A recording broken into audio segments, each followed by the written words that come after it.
اللہ نے جب اپنے حبیب صلی اللہ علیہ وآلہ وسلم کو حکم ارشاد فرمایا وَأَنذِرْ عَشِيرَتَكَ الْأَقْرَبِينَ، اے حبیب اپنے قریبی رشتہ داروں کو ہمارے عذاب سے ڈرائیے، تو آپ صلی اللہ علیہ وآلہ وسلم نے اپنے عزیز و اقربا کی دعوت فرمائی۔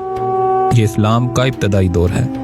بنو ہاشم کے سب سردار موجود تھے اور حیران تھے کہ آج محمد صلی اللہ علیہ وآلہ وسلم نے سب کو کیوں جمع کیا ہے، ضرور کوئی خاص بات ہوگی۔ کھانے کے بعد سب لوگ آپ صلی اللہ علیہ وآلہ وسلم کی طرف متوجہ ہو گئے۔ سب یہ جاننا چاہتے تھے کہ آپ صلی اللہ علیہ وآلہ وسلم نے انہیں کیوں جمع کیا ہے۔ محبوب خدا کھڑے ہوئے اور سب خاندان والوں کو مخاطب فرمایا، یا بنی عبد المطلب، اے بنو عبد المطلب، میں تمہارے پاس دنیا و آخرت کی بلائی لے کر آیا ہوں۔ میرے رب نے مجھے حکم دیا ہے کہ میں تمہیں ایک اللہ کی عبادت کی طرف بلاؤں، تو تم میں سے کون ہے جو اس دعوت کو قبول کرے اور اس دعوت میں میرا ساتھ دے۔ آپ صلی اللہ علیہ وآلہ وسلم کی دعوت سن کر سب خاموش ہو گئے۔ کچھ تو تسلیم نہیں کرنا چاہتے تھے اور کچھ اس بات سے ڈرتے تھے کہ اسلام قبول کرنا تمام عرب قبائل سے دشمنی مول لینے والی بات ہے۔ ان کی خاموشی نبی کریم صلی اللہ علیہ وآلہ وسلم کے لیے تکلیف کا باعث بنتی جا رہی تھی۔ ایک 8 سال کا بچہ وہاں سب کو پانی پلانے کا فریضہ سر انجام دے رہا تھا۔ اس نے دیکھا کہ سب خاموش ہیں اور کوئی جواب نہیں دیتا، تو اس نے ہاتھ بلند کیا اور بلند آواز سے کہا، یا رسول اللہ صلی اللہ علیہ وآلہ وسلم، اگرچہ میری عمر کم ہے اور میرے جسم میں کمزوری ہے، لیکن میں آپ کا ساتھ دوں گا، میں آپ کا محافظ بنوں گا۔ یہ دیکھ کر سب بڑے بڑے سردار ہنسنے لگے کہ یہ کمزور سا بچہ کیا مدد کرے گا، لیکن پھر تاریخ نے دیکھا اس بچے کو اللہ نے ایسی شان عطا فرمائی کہ دنیا انہیں شیر خدا کے نام سے جانتی ہے۔ آپ کا اسم گرامی علی بن ابی طالب ہے۔ آپ کی ولادت نبی کریم صلی اللہ علیہ وآلہ وسلم کے چچا سیدنا ابو طالب رضی اللہ عنہ کے ہاں ہوئی۔ جب نبی کریم صلی اللہ علیہ وآلہ وسلم نے آپ کو گود مبارک میں اٹھایا تو آپ نے آنکھیں کھولیں اور سب سے پہلی نظر چہرہ رسول اللہ صلی اللہ علیہ وآلہ وسلم پر ہی پڑی۔ نبی کریم صلی اللہ علیہ وآلہ وسلم نے بھی پھر ہمیشہ آپ پر نظر کرم رکھی۔ جب آپ کی عمر 6 سال ہوئی تو مکہ میں قحط پڑ گیا۔ سیدنا ابو طالب کا کنبہ بڑا تھا اور پورے کنبے کے اخراجات برداشت کرنا قحط سالی میں ان کے لیے دشوار تھا۔ اسی بنا پر نبی رحمت صلی اللہ علیہ وآلہ وسلم نے اس سلسلے میں اپنے چچا کی مدد کرنے کا فیصلہ کیا اور سیدنا علی کی پرورش اپنے ذمہ لے لی اور انہیں اپنے گھر لے آئے۔ آپ نبی کریم صلی اللہ علیہ وآلہ وسلم کے خاندان کے رکن بن گئے اور ہر وقت ساتھ رہتے تھے۔ جب نبی کریم صلی اللہ علیہ وآلہ وسلم نے دعوت اسلام کا آغاز کیا تو بچوں میں سب سے پہلے آپ نے ہی اسلام قبول کیا۔ پھر مکہ میں ابتدائے اسلام کی ہر سختی میں آپ نبی علیہ الصلوۃ والسلام کے ساتھ رہے۔ جب مکہ میں رہنا دشوار ہو گیا اور اللہ کے حبیب کو ہجرت کا حکم ارشاد ہوا تو جس رات آپ نے ہجرت فرمائی، کفار نے آپ صلی اللہ علیہ وآلہ وسلم کے گھر کا محاصرہ کر رکھا تھا تاکہ رات کے اندھیرے میں حملہ کر کے آپ علیہ الصلوۃ والسلام کو شہید کر دیں۔ نبی کریم صلی اللہ علیہ وآلہ وسلم نے اتنے پرخطر حالات میں سیدنا علی رضی اللہ عنہ کو اپنے بستر پر لٹا دیا اور فرمایا، علی، صبح مکہ والوں کی ایمانتیں واپس لوٹا کر مدینہ چلے آنا۔ اب بظاہر تو اس رات اس بستر پر لیٹنا موت تھا کیونکہ کفار نے حملہ کرنا ہی تھا، لیکن مولا علی رضی اللہ عنہ عشق رسول میں سرشار ہو کر اس بستر پر لیٹ گئے۔ بعد میں آپ فرمایا کرتے کہ ویسے تو زندگی کے ایک پل کا بھروسہ نہیں، لیکن اس رات مجھے یقین تھا کہ چونکہ اللہ کے حبیب نے فرما دیا ہے کہ صبح لوگوں کی امانتیں واپس کر دینا، لہٰذا نہ تو یہ کفار میرا کچھ بگاڑ سکتے ہیں اور نہ ہی اس رات موت کی جرت ہے کہ وہ میرے قریب آ سکے۔ چنانچہ کفار آپ کو کچھ بھی نہ کہہ سکے اور صبح آپ لوگوں کو ان کی امانتیں واپس لوٹا کر مدینہ منورہ میں آقا علیہ الصلوۃ والسلام کی خدمت میں حاضر ہو گئے۔ جب مواخات کا سلسلہ آیا، آقا علیہ الصلوۃ والسلام نے ہر مہاجر صحابی کو کسی نہ کسی انصاری کا بھائی بنا دیا، تو آخر میں صرف سیدنا علی رضی اللہ عنہ رہ گئے۔ آپ نے انہیں کسی کا بھائی نہ بنایا۔ سیدنا علی کی آنکھوں سے آنسو جاری ہو گئے۔ عرض کی، یا رسول اللہ صلی اللہ علیہ وآلہ وسلم، آپ نے اپنے تمام صحابہ کے درمیان مواخات قائم فرما دی، لیکن مجھے کسی کا بھائی نہیں بنایا۔ تو آپ صلی اللہ علیہ وآلہ وسلم نے فرمایا، اے علی، تم دنیا و آخرت میں میرے بھائی ہو۔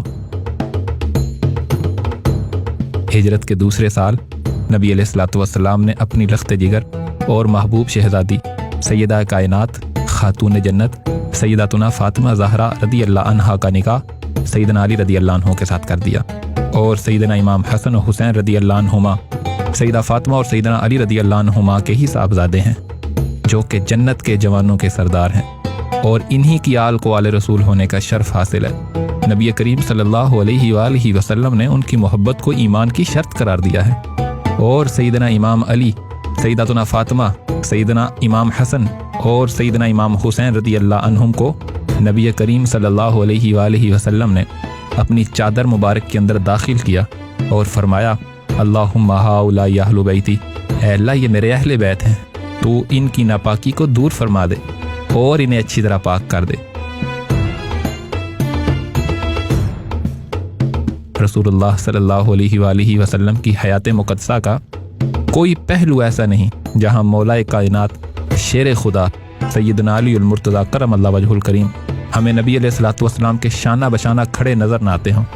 जंग हो या अमन, बदर की फतह हो या उहद की जंग हो, खंदक का मुहासरा हो या खैबर का किला हो, सैयदना अली रदी अल्लाह अन्हु नबी करीम सल्लल्लाहु अलैहि वसल्लम के साथ हर मौका पर मौजूद रहे। 7 हिजरी में जब गज़वा खैबर हुआ तो आप नबी अलैहिस्सलातु वस्सलाम के हमरा थे। खैबर 8 किलों का मजमुआ था। खैबर के किलों में सबसे मजबूत किला कमूस था। बाकी किले फतह हो गए, लेकिन यह किला फतह नहीं हो पा रहा था। इस किले का सरदार मरहब पहलवान था, जो कि अरब में 1000 जंगजुओं के बराबर माना जाता था। कई दिन तक यह किला फतह न हो सका। आखिर एक दिन नबी अलैहिस्सलातु वस्सलाम ने इरशाद फरमाया, कल मैं उस आदमी को झंडा दूंगा जिसके हाथ पर अल्लाह फतह अता फरमाएगा। वो अल्लाह और उसके रसूल से मोहब्बत करता है और अल्लाह और उसका रसूल भी उससे मोहब्बत करते हैं। लोगों ने यह रात बड़ी बेचैनी से गुजारी कि कल किसको झंडा दिया जाता है। सैयदना उमर फरमाते हैं कि मेरी कभी ख्वाहिश नहीं हुई कि मुझे कोई मनसब अता किया जाए, लेकिन उस दिन मेरी शदीद ख्वाहिश थी कि काश वो शख्स मैं हूँ। सुबह हुई तो नबी अलैहिस्सलातु वस्सलाम ने फरमाया, अली कहाँ हैं? लोगों ने अर्ज़ की, उनकी आंखों में तकलीफ़ है। आप सल्लल्लाहु अलैहि वसल्लम ने उन्हें बुलवाया और उनकी आंखों में अपना लाबे दहन लगाया और दुआ फरमाई, तो फ़ौरन ही उन्हें ऐसी शफा मिल गई गोया कभी तकलीफ़ थी ही नहीं। आपने अपने मुबारक हाथों से उन्हें झंडा अता फरमाया और किला की जानिब रवाना फरमाया। सैयदना अली करमल्लाह ताला वजहुल करीम के मुकाबले में मरहब पहलवान था, जो अपनी ताकत के घुमंड में सरशार था। बड़े गुरूर के साथ कहने लगा कि खैबर खूब जानता है मैं मरहब हूँ, बहादुर और तजर्बाकार हूँ। सैयदना अली रदी अल्लाह ताला अन्हु ने झंडा बुलंद फरमाया और बुलंद आवाज़ से फरमाया, मैं वो शख्स हूँ कि मेरी माँ ने मेरा नाम शेर रखा है। मरहब ने बड़े तुमतराक और शान के साथ आगे बढ़कर शेर खुदा पर अपनी तलवार से वार किया, मगर आपने उसका वार रोक कर उसके सर पर इस जोर की तलवार मारी कि एक ही ज़रब से लोहे का खुद कट गया और जुल्फ़कार हैदरी सर को काटती हुई दांतों तक उतर आई। इतनी बुलंद आवाज़ आई कि सारे लश्कर ने सुनी और मरहब ज़मीन पर गिरकर ढेर हो गया। मरहब की लाश को ज़मीन पर तड़पते हुए देखकर उसकी तमाम फौज शेर खुदा रदी अल्लाह ताला अन्हु पर टूट पड़ी। घुमसान की जंग हुई। कमूस का वो किला जो फतह नहीं हो पा रहा था, आप रदी अल्लाह अन्हु ने आगे बढ़कर अपने हाथों से किला कमूस का फाटक उखाड़ दिया और बिराखर शेर खुदा करम अल्लाह ताला वजहुल करीम के हाथों यह किला फतह हो गया। जब नबी करीम सल्लल्लाहु अलैहि वसल्लम हुज्जतुल विदा से वापस आए तो मदीना मुनव्वरा वापसी के मौका पर मक्का और मदीना के दरमियान गदीर खुम के मुकाम पर आप सल्लल्लाहु अलैहि वसल्लम ने एक खुतबा इरशाद फरमाया, जिसमें आप सल्लल्लाहु अलैहि वसल्लम ने सैयदना अली रदी अल्लाह अन्हु का हाथ पकड़ा और फरमाया, मन कुन्तु मौलाहु फ़अलियुन मौला, जिसका मैं मौला हूँ उसके अली मौला हैं। नबी करीम सल्लल्लाहु अलैहि वसल्लम का जब विसाल हुआ तो दीगर सहाबा की तरह सैयदना अली रदी अल्लाह अन्हु पर भी क़यामत टूट पड़ी। आप रदी अल्लाह अन्हु शिद्दत गम से बेहोश हो गए। नबी करीम सल्लल्लाहु अलैहि वसल्लम ने आपको वसीयत फरमाई थी कि मुझे तुम्हारे अलावा कोई और गुस्ल न दे। आपने रसूलुल्लाह सल्लल्लाहु अलैहि वसल्लम को गुस्ल दिया और तदफीन की सादत भी आपको ही हासिल है। आप सल्लल्लाहु अलैहि वसल्लम के बाद यक्के बाद दीगरे सैयदना अबू बकर सिद्दीक़ रदी अल्लाह अन्हु, सैयदना उमर फ़ारूक रदी अल्लाह अन्हु, सैयदना उस्मान गनी रदी अल्लाह अन्हु, आप इन तीनों खुलफा के मशीर ख़ास रहे। सैयदना उस्मान गनी रदी अल्लाह अन्हु की शहादत के बाद आप रदी अल्लाह अन्हु खलीफा बने। यह बड़ी आजमाइशों और फितनों का दौर था। आपका सारा दौर खिलाफत मुख्तलिफ फितनों से निमटने में गुजर गया। 19 रमज़ानुल मुबारक 40 हिजरी को इब्ने मुलजम नामी एक बदबख्त ने मस्जिद कूफा में सजदा की हालत में पुश्त की जानिब से सर पर तलवार का वार करके आपको शदीद ज़ख्मी कर दिया। वो तलवार जहर में बुझी हुई थी। 2 دن آپ اس زخم کی تکلیف میں رہے اور تیسرے دن 21 رمضان المبارک کو آپ رضی اللہ عنہ اپنے خالق حقیقی کی بارگاہ میں حاضر ہو گئے۔